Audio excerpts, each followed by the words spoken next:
Hey Transtastic, my name is Luke, and this week's topic is transitioning in your country. And I am from Australia, so it's transitioning in Australia. Transitioning in Australia definitely depends on where you are. There are several different things that come into play, including your age, where you are. I'm in a bit of a weird position because I went through all my assessment in Adelaide and then I was treated in Melbourne. Australia's quite diverse. Where you are really depends on what the options are. I know in Western Australia they've got different rules to South Australia. You know, depending on where you are, there are definitely more resources. Like for example, in Melbourne and Victoria, there are lots of trans-specific clinics. Once you get into the system, everything is really straightforward. You can go to the clinic and they will do everything for you. All your blood work, all your tests, everything there. Lots of them bulk bill, and the doctors are specialized in trans health. In particular, Equinox, which is a clinic based in North Fitzroy, they are entirely devoted to trans health. That's all they do. So all of the doctors up there are highly specialized in trans health, helping the transgender community, which is absolutely awesome. The other clinics here I've been to the north side. They're the clinic I actually started testosterone with, and I was seeing my doctor there for a very long time. I've been to the Centre Clinic, which is run by the Victorian AIDS Council. It's also a really great LGBT clinic. It does help with trans people, but it's more specific to HIV/AIDS prevention, sexual health. They also do trans health as well, and they're awesome as well. And then Paran Market Clinic, which is the clinic I'm at now, that's a private clinic, but they also do very much the same thing. Switched over to Paran Market Clinic about 6 months ago now, and just because they're private, there's still options to be bulk billed, and I'm being bulk billed for my treatment, and they're great. Everyone's great. I'll leave all the information down below. Whereas in South Australia, back when I was transitioning, because again, also I started being assessed about 5 years ago, and a lot has changed in 5 years, and because of that, the whole landscape is completely different. Back when I started transitioning in Adelaide, there was only one doctor that you could go to in order to be approved for hormones, and then you had to see one of 2 endocrinologists, and it was very much this monopoly. And now it's very different. There are lots of other doctors that you can see, and it's not like this huge monopoly, and it's not at the expense of trans people, which is what it was before. So that's always good. So in South Australia, I went to, I think, 3 different doctors. They were all pretty shitty. They were really disrespectful. They were really awful, and just in general, just transphobic and just not great. And I was 16 and very vulnerable, so it just was a really awful situation to be in. But eventually I found a doctor that actually sent a referral off to the only psychiatrist at the time, which was Dr. Robert Lyons. I believe he's still practicing, I don't know.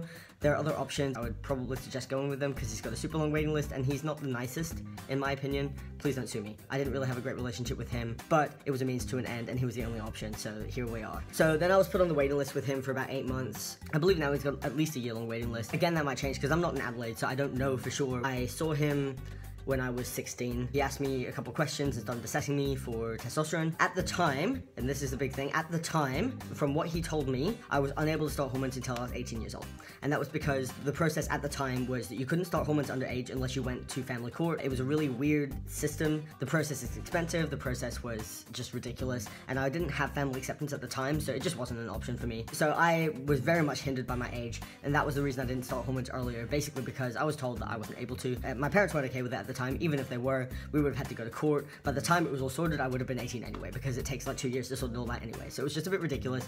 So I just vetoed that and waited until I was 18. I was given the okay for testosterone. Before, there were lots of issues, many of which were with Dr. Lyons. He told me in July, that was my last appointment, that I had an appointment date for the 1st of October. That was when I was going to be starting testosterone, definitely. And it was really important that I started in October because I was starting university in March of the next year, and I wanted to go to uni stealth. And I thought by the time I was about 5 months on T, I should be fine. And I was working at a school. I had about 4 days off in about 3 months. So I didn't have another option. If I didn't get it done between the term 3, term 4 holiday, I wasn't going to be able to start hormones until December. He said it was all fine, all good. Then I had a Skype appointment with him a month before my supposed appointment, and he basically asked me, oh, so when do you think you want to start testosterone? And I had a bit of a nervous breakdown. Was like, what the hell? You told me that it was all booked in, and he got really angry at me and told me that, you know, there are so many other people who want to have his services, and that I was being selfish and asking too much of him. And I was just a bit like, mate, okay. If I wasn't so desperate to be on hormones, I probably would have just been pushed around, and that's something that really upsets me. So I basically put my foot down there and was like, no, you are making sure that I have hormones. He realized very quickly that I wasn't just gonna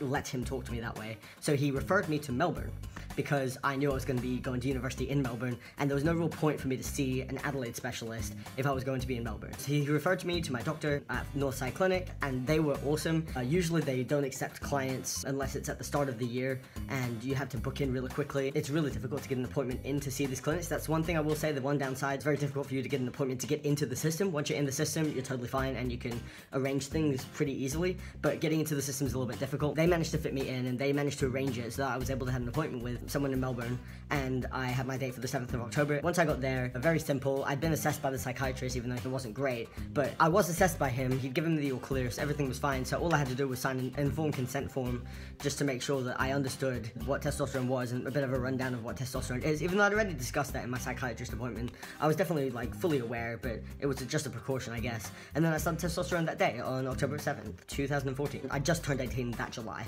I started as quickly as I could. Things have definitely changed since then. I know that now the family court ruling is gone. I don't know how easily accessible getting on hormones is underage. I don't know many people who have started hormones underage. I know of 2 people. Both had unique situations that meant that they were able to. Everyone else that I've spoken to were older when they started, 18, 19. I don't know how accessible it is now, and it's something that I'm researching because I like to be aware of what's happening in Australia and how to transition in Australia, because there's not much information out there. And I wish I could give you more information, but at the moment it seems a little bit up in the air and I don't quite know the laws surrounding how old you have to be and what steps you have to go through, because I know you don't have to go through the family court anymore, but I don't know if there are other processes that you have to. So if you are underage in Australia and you want to start testosterone, it's definitely an option for you, but I believe you need to have family permission, and I believe that there is some process that you have to go to. So that's testosterone. Legal transition, I talked about a couple weeks ago, so I'm not going to talk about that now, but I will link the video that I talked about legal transition up there. Alright, onto top surgery. So I had top surgery in 2015. I had periareola with Dr. Steve Merton in Sydney, Australia.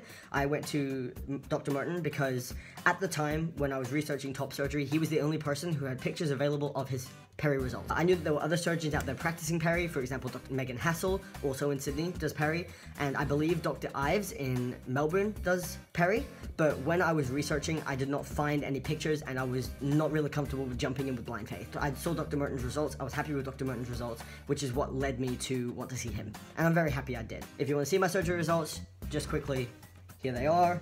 This is my chest, the scars are just around here, very small. I've definitely spoken more about that. Top surgery playlist up there. The process of having top surgery involves a psychiatric assessment. From my research, from my understanding, no one will operate on someone under 18, and no one will operate on someone unless they've had an assessment done by a psychiatrist. If there is some other surgeon that doesn't follow this protocol, let me know, but I believe that the majority in Australia do not. But again, if you are under 18 and you want to have top surgery and it's an option for you, contact surgeons. There might be someone who will. I haven't heard of any situations where that has happened. But, I was over 18, so that wasn't an issue for me. I got the psychiatric assessment done. There are quite a few psychiatrists that are treating trans patients. I saw my psychiatrist twice, and I was given the all clear. So I was referred to by my doctor to a psychiatrist to be assessed. Then I got a letter written by my psychiatrist, which I had to give to my top surgeon before my surgery. I didn't need a letter before my appointment, so I actually had an appointment to see my surgeon before I actually got the letter sorted, and they had no problem with that. Again, every surgeon is different, so your surgeon might not be okay with that, but my surgeon was. So then I had top surgery in 2015. There are plenty of different surgeons out there that do a variety of different techniques. The 4 most popular surgery types that I have seen in Australia are the periareola technique, which is the technique I have, the double incision with free nipple grafts, the one that you probably think of when you see top surgery, double incision, incisions under the chest, nipples as grafts relocated. Then there's also double incision with no nipple grafts, which is actually, I've seen a lot in Australia. I haven't really seen anywhere else. It's quite common here actually. Lots of people actually have surgery and they do not have nipples, and they may get nipple tattooing or have another surgery that's less invasive to create a nipple, not a graft. There's also another technique commonly called the fish mouth technique. I don't know what the actual name of the technique is. Sort of like a variation of T-anchor, where the nipples remain where they are and they remain attached to the nipple pedicle, but the incision runs through the nipple. Nipples, incisions. That's another technique that's often done in Australia that I've seen quite a few times. I know Dr. Megan Hassel does that quite a bit. I do not know of any surgeons in Northern Territory, Western Australia, Tasmania, or ACT, but the surgeons that I know of in the other states, in New South Wales, in Sydney, you have Dr. Merton and Dr. Hassel. Then in Brisbane, there's Dr. Saylor, and in Melbourne, there's Dr. Ives. There are also other surgeons around, but those are the big 4 that I've heard of the most. In South Australia, there's also Dr. Moore and Dr. I can't remember his name at the moment, but I'll put it up there. As for hysterectomy, I'm actually currently in the process of going through hysterectomy. I'm attempting to get my hysterectomy done through the public system. I don't know how I'll be able to do that, but I'll be uploading a video on my personal channel about my experience with that because I have my appointment tomorrow. But for hysterectomy, there are definitely surgeons who are willing to do it on the public system for trans men. There are also surgeons who are experienced experience in doing hysterectomies on trans men. The surgeon that I'm seeing is Dr. Sonia Grover in Melbourne. I don't know whether or not I will be able to do it publicly or if I have to do it privately, because I don't have any issues with cramping or anything like that, and I'm only having it so that I can have lower surgery. Segue into lower surgery. There are not as many lower surgery options in Australia. There is a surgeon doing phalloplasty in Brisbane. His name is Dr. Gozan. I saw him in September. He's awesome. He seems really great, so I'll probably go with him. But I believe he also does metoidioplasty. There's another surgeon in Sydney who claims to be doing phalloplasty, but I have never heard of anyone who has had phalloplasty with him. I do not know if he actually does phalloplasty, but he has on his website that he does phalloplasty. I've never heard of anyone who's had surgery with him. I've never spoken to anyone who's had surgery with him, and that seems a little bit fishy in my opinion. If he does, his name's up here. I can't remember it at the time. I think it's Daniel or something. Daniel Carver or something like that. And there are also lots of options in Serbia, options in the UK, options in America. But as for Australia specific, I don't know of anyone else, just Dr. Gosson and this other doctor in Sydney that, you know, is questionable at the moment. Yeah, there was a lot to cover in this video, obviously. Remember that transition is personal to you. There are many options that not everyone will want to take, you know, not everyone wants lower surgery, not everyone wants top surgery. Testosterone, that's totally fine. You are you, you're able to do whatever you want, and doesn't mean that, you know, you're any less trans for not wanting to do some or all of them. I will see you guys next week. Bye.